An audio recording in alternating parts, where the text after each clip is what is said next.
Namasté, namasté, coucou tout le monde. Alors, je fais un petit live improvisé pour vous parler de la colère. Je vais mettre le titre et vous donner quelques astuces concrètes parce que des fois on ne sait pas comment utiliser cette énergie de la colère quand on l'a. Donc, je fais un live très court. Comme ça, vous allez pouvoir réécouter le live et essayer de l'utiliser dès que vous pouvez au quotidien. Ah, coucou Elise, trop bien.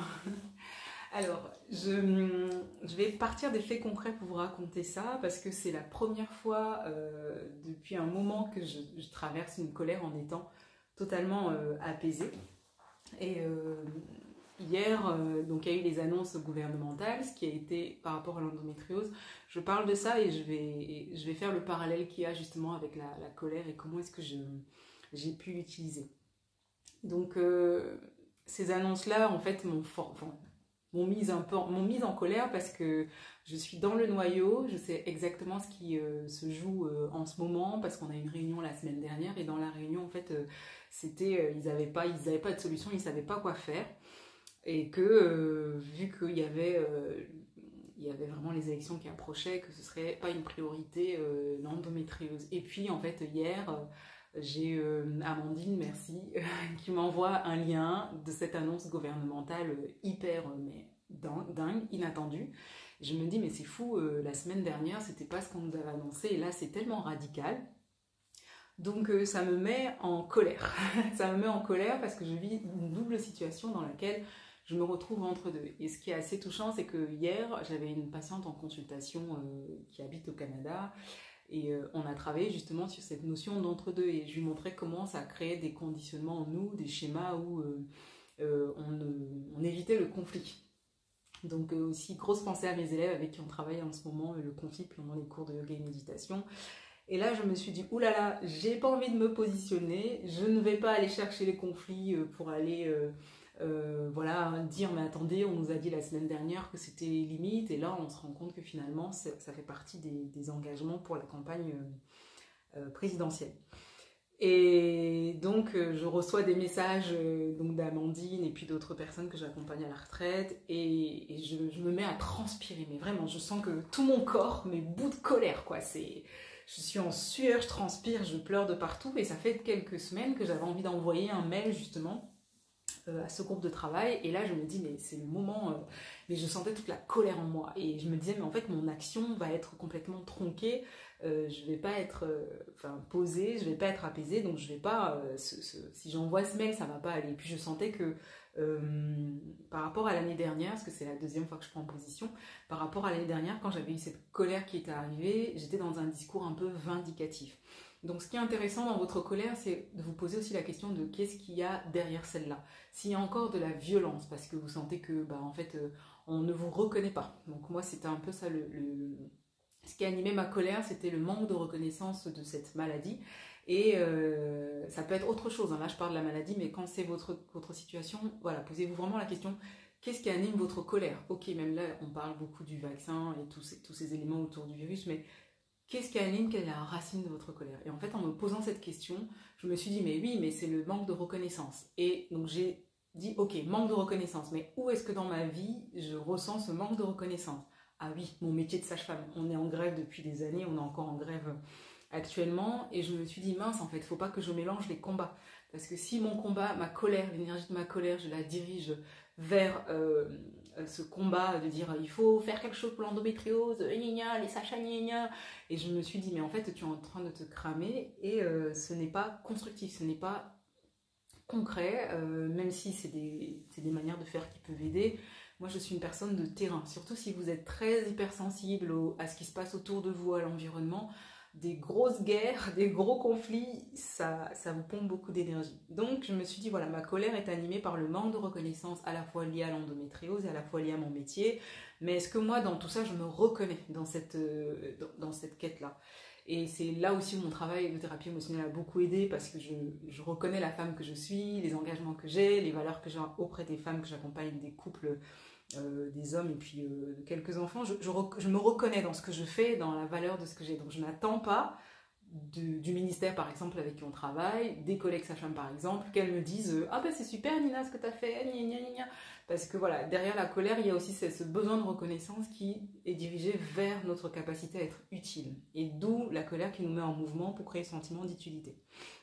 Donc là je me dis, je vais envoyer ce petit mail, je vais me poser, essayer de l'écrire. Donc ça m'a pris, j'étais en sueur complètement hier, en pleurant, mais pas de peur. Ça, c'est ça qui est très intéressant. Est-ce que votre colère est nourrie par la peur? Merci pour les cœurs. Si votre colère est nourrie par la peur, ça, c'est vraiment pas, c'est dur ça.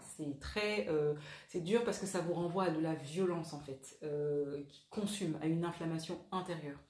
Donc de vraiment différencier, est-ce que j'ai peur, est-ce que cette colère elle est là, elle me demande d'agir, est-ce que j'ai peur? S'il y a la peur derrière, allez plutôt énumérer les éléments de peur avant de commencer à utiliser l'énergie de votre colère, parce que ça va vraiment ramener de la violence pour vous. Et donc je me suis dit non, je n'ai pas peur d'écrire, je n'ai pas peur de dire ce que je pense, je n'ai pas peur de me positionner. Donc en pensant ça hier, j'ai reçu plein de messages et c'est ça qui est hyper intéressant quand vous connectez à ce que vous souhaitez faire de l'énergie de votre colère, parce que c'est une énergie, c'est quelque chose qui met en mouvement, c'est que vous recevez vraiment des personnes qui viennent comme vous dire ok, t'es dans le bon chemin. Donc j'ai reçu plein de messages hier, des patientes qui m'ont écrit des mots pour me remercier, des collègues sages-femmes qui m'ont envoyé des... C'était incroyable hier soir et moi je flippais parce que je me disais si je fais ce mail, je ne peux pas me cacher. Je ne peux pas me dire, mettre dans un coin. Je dois m'exprimer avec ma colère, l'utiliser complètement et être alignée, être en accord avec ce que je dis, parce que parfois on se planque. Et donc c'est tout ce matin, j'ai fait mes petits mails, je les ai envoyés, bien posés dans ce que je pensais, en me disant, ben voilà, tu es en train d'écrire ces mails, qu'est-ce que tu souhaites derrière? Qu'est-ce que tu demandes? Qu'est-ce que tu souhaites? Qu'est-ce que tu veux que l'autre fasse de ta colère? C'est quoi ton besoin? Parce que si l'autre, il ne sait pas ce dont on a besoin et qu'on exprime une colère, ben en fait, il sent qu'on l'agresse et il fuit, donc c'est encore pire. Donc c'est important de vous poser la question, voilà, vous avez une énergie comme ça, c'est de la rage. Qu'est-ce que vous avez envie que l'autre comprenne de votre besoin? Donc voilà, mon besoin a été établi, je me suis dit, j'ai pas envie... C'est bien que le président dise ça, c'est son truc, il veut récupérer les 2,5 millions. Ok, c'est vrai, j'ai vu dans les groupes endométriose que ça ressortait beaucoup. Je me suis dit, elles ont raison, mais moi j'ai besoin de quoi dans tout ça? Ok, j'ai besoin qu'il en parle et qu'il fasse des actions concrètes. Est-ce que j'ai besoin de la recherche? Non, parce que moi en fait, j'ai monté un projet de recherche, je sais combien de temps ça prend, d'années, et que finalement je suis sur le terrain en tant que thérapeute intégrative et aussi sage-femme, et je vois que c'est pas une histoire de... C'est une histoire de maintenant. Ces femmes, elles sont dans leur cycle, ont la difficulté d'être avec elles, dans la difficulté de ressentir.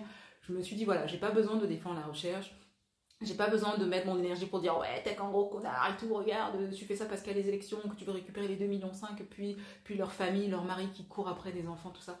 Je dis non, non, non, moi j'ai vraiment besoin qu'ils travaillent sur le quotidien. Donc j'ai posé ça dans mon mail en me disant, j'ai besoin qu'on travaille sur le quotidien de ces femmes. Là, c'est là où j'ai dirigé l'énergie de ma colère. Et puis c'est tout. Donc j'ai tapé ce mail, tac, je l'ai envoyé à plusieurs personnes parce que c'est un gros groupe de travail. Et en me disant, je n'attends rien, mais je souhaite que ce soit écrit quelque part, qu'on se dise qu'en fait, c'est comme là pour le virus, c'est le quotidien des personnes. C'est pas une histoire de fais-toi vacciner. Oui, c'est vrai, il y a la recherche et tout, mais il y a ce quotidien dans lequel quand on te vaccine, bah en fait oui, si t'étais pas psychologiquement prêt, si t'as peur, parce que si tu te vaccines pas, tu vas voir si. Et on ne travaille pas beaucoup sur ce terrain émotionnel chez les personnes et ça crée des colères avec des peurs. Et c'est ce que je vous disais, quand les deux émotions sont mélangées, c'est juste enfin voilà, ça je ferai un autre live si vous avez des questions dessus. Et donc quand j'ai envoyé ce message, ce mail, j'ai senti tout mon corps contracté. Et c'est là où c'est hyper intéressant quand vous avez utilisé l'énergie, vous êtes posé la question, vous avez utilisé l'énergie de votre colère, qu'on vous prenne en charge. Donc là, pour pouvoir faire ce que je fais avec des gens, j'ai 4 thérapeutes qui me suivent. Et merci beaucoup Pascal, parce que je me suis dit, j'espère que j'ai besoin d'une séance d'acupuncture et d'ostéopathie, les deux. Je sentais bien mes blocages. Et je me suis dit, il faut qu'on me fasse de l'acupuncture, parce que je sentais que c'est, voilà, si j'avais une patiente qui était dans mon état, dans une sensation d'être entre deux zones de conflit, à devoir se décider, à prendre les choses en main, bah en fait, la médecine traditionnelle chinoise, ça aide beaucoup pour ça. Et bah Pascal était disponible, franchement, mais incroyable.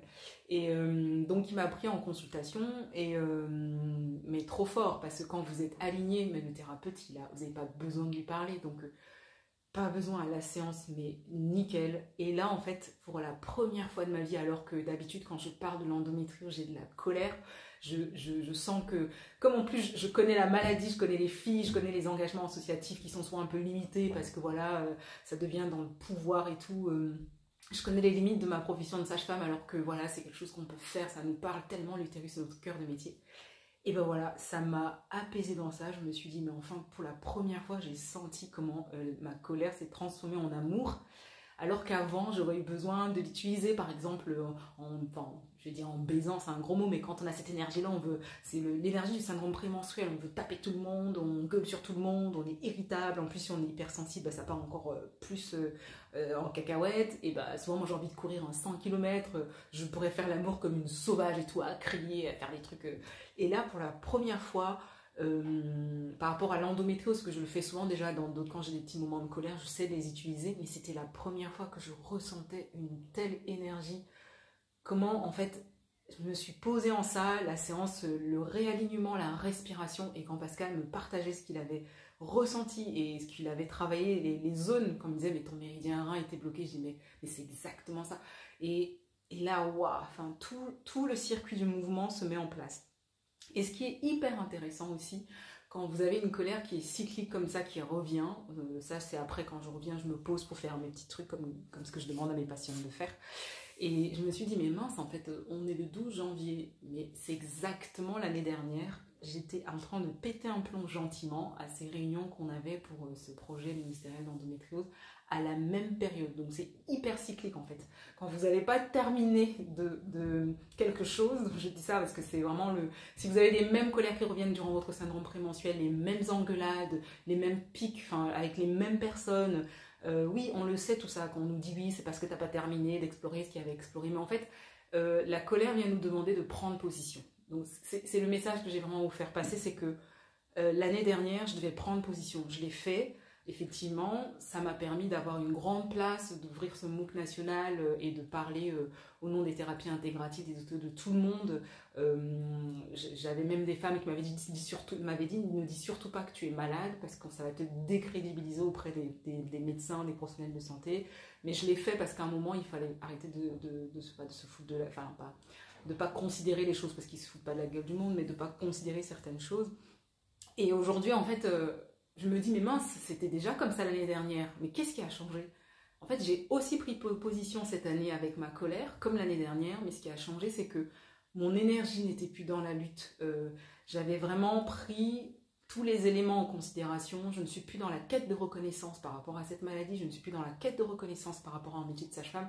Et surtout, je me reconnais. Je sais, je n'attends pas qu'on me reconnaisse, je n'attends pas qu'on me dise, Nina, tu es légitime, tu peux faire ci, tu peux faire ça, tu peux aller là, j'ai ces valeurs-là, je me reconnais derrière ces valeurs-là, et j'y mets toute la sensibilité que je peux, tout ce qui est possible pour moi de faire, et du coup, il n'y a plus de peur. Quand on se reconnaît, eh ben, la peur diminue. Mais si vous êtes dans la peur et dans la colère, c'est que vous ne vous reconnaissez pas. Donc voilà mon petit message, je vais m'arrêter là et si vous avez des questions, vous n'hésitez pas. Et puis je remercie vraiment les filles qui m'ont poussé à envoyer ce mail et puis Pascal qui était disponible et c'était rigolo parce qu'il a tiré une carte de tarot qui était, on voyait un peu cette notion d'agapé, le diable et ces deux énergies qui pouvaient circuler en nous. Donc voilà.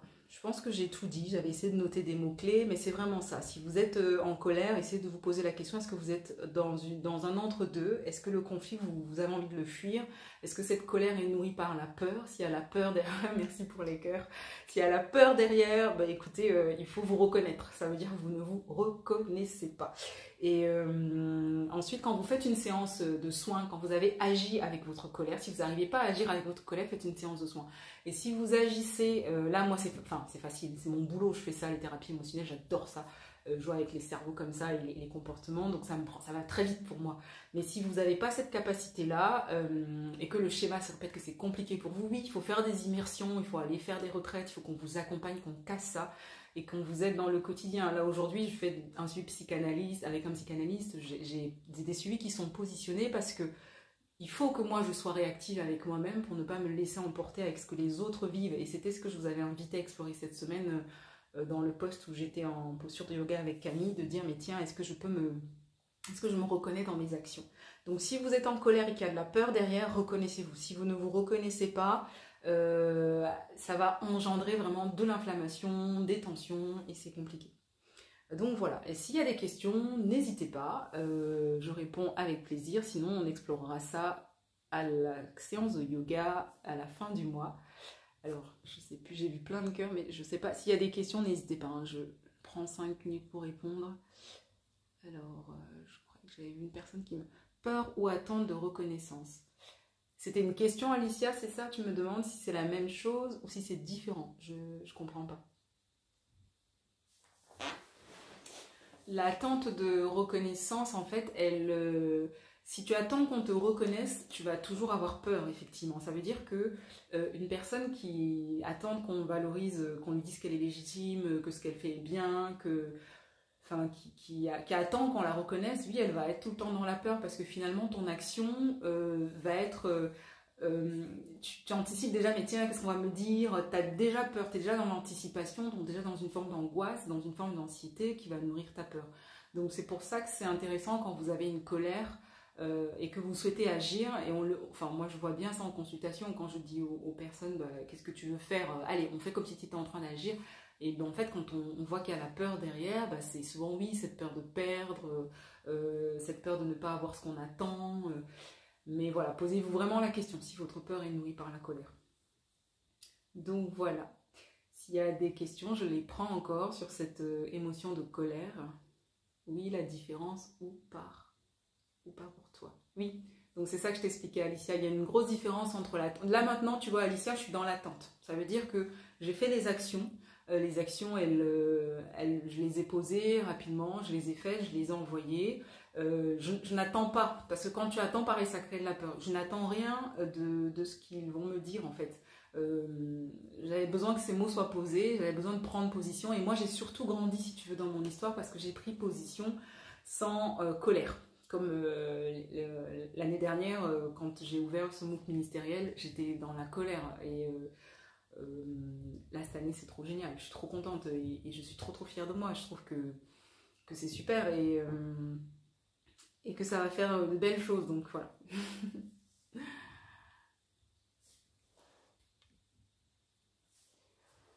Voilà. S'il y a une dernière question, je peux la prendre. Si vous avez une question sur la colère, si vous avez un cycle de vie qui se répète comme ça avec des schémas et qu'il y a la colère derrière, n'hésitez pas à me poser une question dessus. Enfin, ça peut être...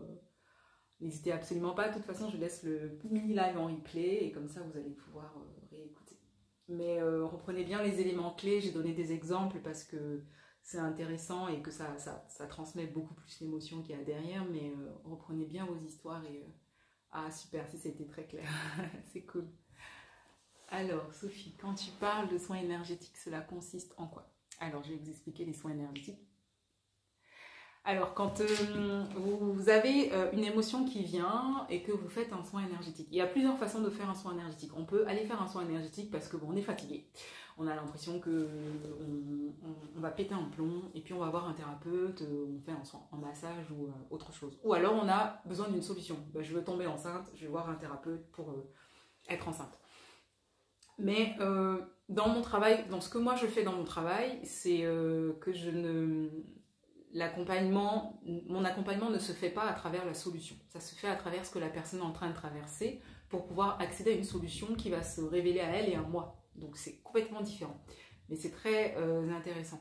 Donc quand tu veux travailler sur tes émotions, que tu es toute seule avec des soins, je conseille vraiment c'est un petit peu le petit schéma que je vous ai fait là. C'est, ok, j'ai une émotion qui me taraude en ce moment. C'est quelle émotion? Donc vraiment là, prendre le temps de dire, est-ce que c'est de la tristesse? Donc je précise bien parce que la tristesse est une émotion que beaucoup de personnes n'explorent pas et mettent de côté. La tristesse est souvent beaucoup présente et le dégoût aussi. Les gens vont facilement parler de la colère et parfois pas réussir à la transformer. Là, j'ai pris l'exemple de la colère, donc revenez dessus, prenez vraiment les étapes, mais c'est à peu près les mêmes. C'est ok, j'ai une émotion qui est là, qu'est-ce qu'elle me demande de faire comme mouvement? Émotion, c'est mettre en mouvement. Elle me demande de me renfermer, elle me demande d'agir, elle me demande qu'est-ce qu'elle me demande de faire? Et est-ce qu'il y a des interlocuteurs? Est-ce qu'il y a des enjeux? Et c'est dans l'enjeu, en fait, le conflit. C'est dans l'enjeu que souvent on va se planquer, où on va fuir, en fait, on va pas, voilà, si quelqu'un sent qu'elle en elle de la tristesse, ben, elle va pas l'explorer, elle va continuer à faire 10 000 trucs, comme ça, elle va pas l'explorer la tristesse. Donc, du moment où vous avez un conflit qui est intérieur ou extérieur, posez-vous avec ce conflit-là. Quel sentiment il crée en vous si vous allez fouiller derrière ce conflit? Ben, le sentiment d'être abandonné, c'est pas forcément les 5 blessures de l'âme, ça se joue encore ailleurs. Et une fois que vous avez ce sentiment-là, posez-vous la question, est-ce que ce sentiment-là se répète dans votre histoire? Tu vois? Et donc, Sophie, une fois que tu t'es posé ces questions-là, ça arrive, c'est toujours très rapide. Le mental, il sait faire. Quand on lui donne, c'est ça que sert la méditation. Quand vous donnez à votre mental un élément de focus, donc là, si tu sais que le sentiment qui revient, par exemple, c'est souvent la culpabilité, tu mets ton mental dans ce sentiment de focus, et ben, je te promets, le lendemain ou le jour même, paf, tu as un événement qui va te ramener à ça pour que tu sois interpellé. Et c'est là que ça devient intéressant, parce que quand il y a conflit, et ben on met le mouvement. Tu mets le mouvement en place, ça va te coûter certainement quelque chose, ça va te crisper. Et ben c'est là que tu peux mettre en fait ton soin. Le lendemain, par exemple, il faut vraiment rester dans les 2 jours, parce que les neuromédiateurs souvent ils changent vite. Si vous savez que vous avez par exemple l'alimentation facile quand vous êtes stressé, que vous vous mettez à manger 10 fois trop parce que vous avez un stress, vous vivez une émotion, vous savez que voilà, il vous faut manger 3 jours des bonbons, des trucs dégueulasses, mais mettez votre soin là. Tu vois, voilà, c'est ça Sophie.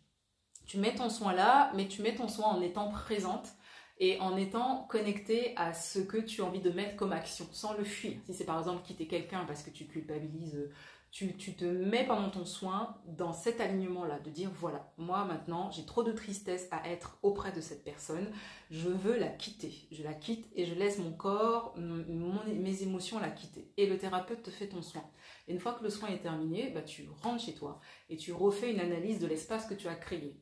Tu t'es mise en disposition pour quitter cette personne, le thérapeute t'a accompagné avec le soin et toi tu ressens ce qui se passe en toi avec le soin qu'on t'a apporté, tu rentres chez toi et tu fais la synthèse.